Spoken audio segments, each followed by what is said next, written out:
Tateno kampam sushimikshamano bunjana evatmana kritam vipakam ridvagva pubir vidadan namaste jivete yo mukti pade sadayabak.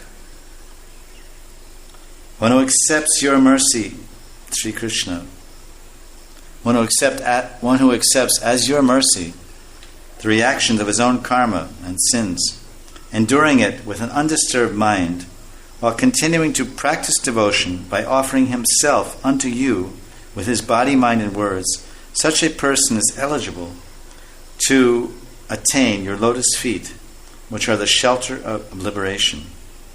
Another translation: one who in the hope of achieving your grace goes on enduring the inauspicious fruit of his own karma. Kritam vipakam. And passes his days practicing devotion unto you through every thought, word, and action. Rid, vag, vapur, bir, vidadan namaste. Rid means heart or mind. Vag means words, and vapu means body. And vidadan. Vidadan means offering.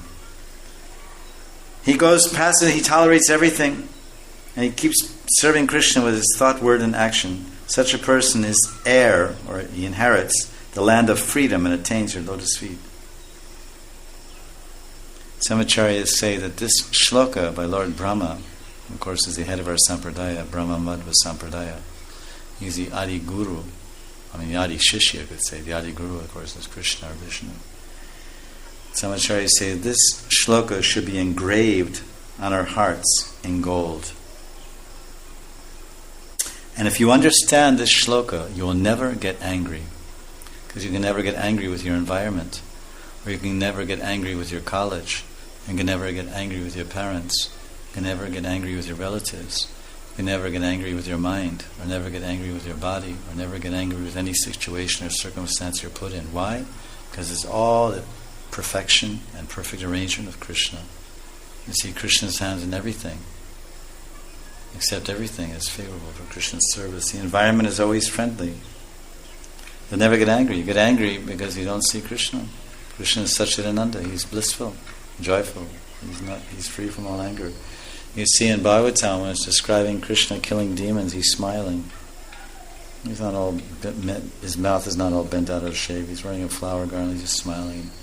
Raises chakra and it's not all, he doesn't. They say all kinds of foolish things. All the demons, Shishapali, utters so many profanities and obscenities and blasphemies. He just smiles, tolerates everything, smiles, and dispatches them to Yamaraj.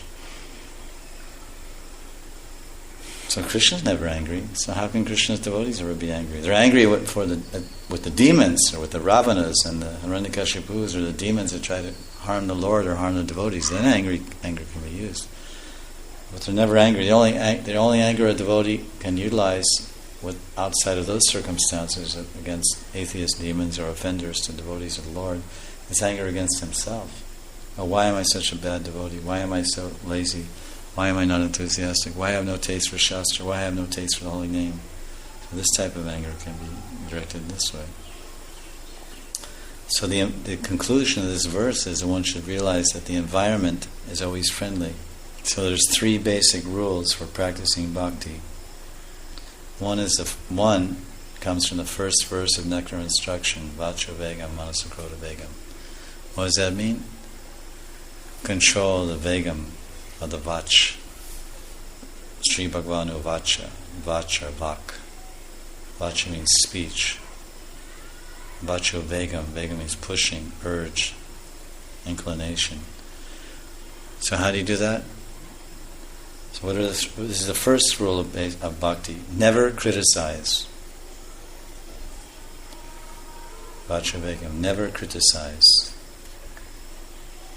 And the second one is never complain. The second one. And what's the second of the basic rules? Tatteno kampam means tolerance. Never complain. As Sridhar Maharaj would often humorously rephrase this shloka, a good workman doesn't quarrel with his stools. And there's a phrase in English that a good workman, say a carpenter, He doesn't quarrel with his tools, his saw and his hammer and his drill. If something is, oh, what is this saw? Hey, saw, why you cut this wood wrong?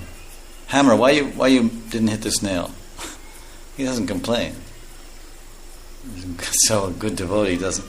So a good workman doesn't quarrel with his tools. This is his byproduct. His tool is his byproduct. So he made a joke on that. So kritam vipakam means our stools, our byproduct. So a good devotee doesn't quarrel with his byproducts. Kritam vipakam, which is the results of his bad activities. Vipakam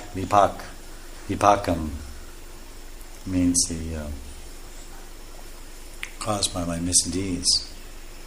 So if I cut the wood wrong, I can't. Hey, saw, why you cut the wood wrong? No, I measured wrong and I cut the wood too short.